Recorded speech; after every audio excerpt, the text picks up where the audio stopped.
Noin. Annika vetää saman tien tuonne toiselle puolelle. Kumpi siellä on ensin?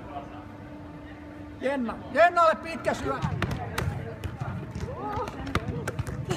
Panu, sä olet jo toisen polven jalkapallovalmentaja. Kerrotko, miten valmentajaurasi Turussa sai alkunsa? No, mun uran valmentajana lähti liikkeelle siitä, että oma isä valmensi tyttöjä. Silloin 78-79 syntyneet tyttöjä, omia siskoja, ja lähdin siihen mukaan silloin aikanaan. Vuosi oli muistaakseni 90. Ja siitä sitten pikkuhiljaa eteenpäin. Tuo ensin Turun Nappulaliigassa ja sitten sen jälkeen Turun Palloseuraa sitten, kun tytöt vähän kasvoi isommaksi.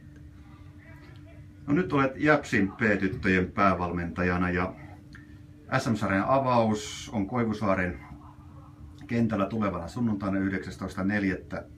kello 15. Mites harjoitukset on sujunut ja minkälaiset tavoitteet valmennus on asettanut kaudelle? Harjoittelu on sujunut hyvin ja tytöt on ollut erittäin aktiivisia talven aikana ja mun mielestä semmoinen kehittyminen on myös niin kuin näkynyt meidän harjoituspeleihin hyvin. Me on pelattu hyviä harjoituspelejä.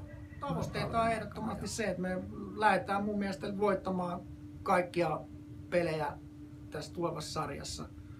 Mun mielestä me ei enää tarvitse lähteä altavastajana mihinkään peliin. Meidän pitää pystyä haastamaan vahvempia ja isompia seuroja jokaisessa. Mitkä sellaiset tunnusmerkit nostasit tästä joukkueesta esille? Mun mielestä tämä on henkisesti vahva.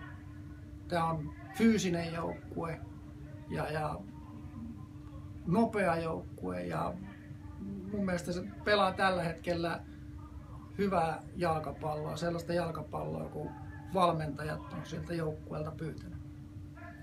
No mitä sitten sanoisit kannattajille? Miksi kannattaa tulla katsomaan Jäpsin P-tyttöjen pelejä tiukassa ja kovassa SM-sarjassa? No, Jäpsin voittamia pelejä kannattaa aina tulla katsomaan.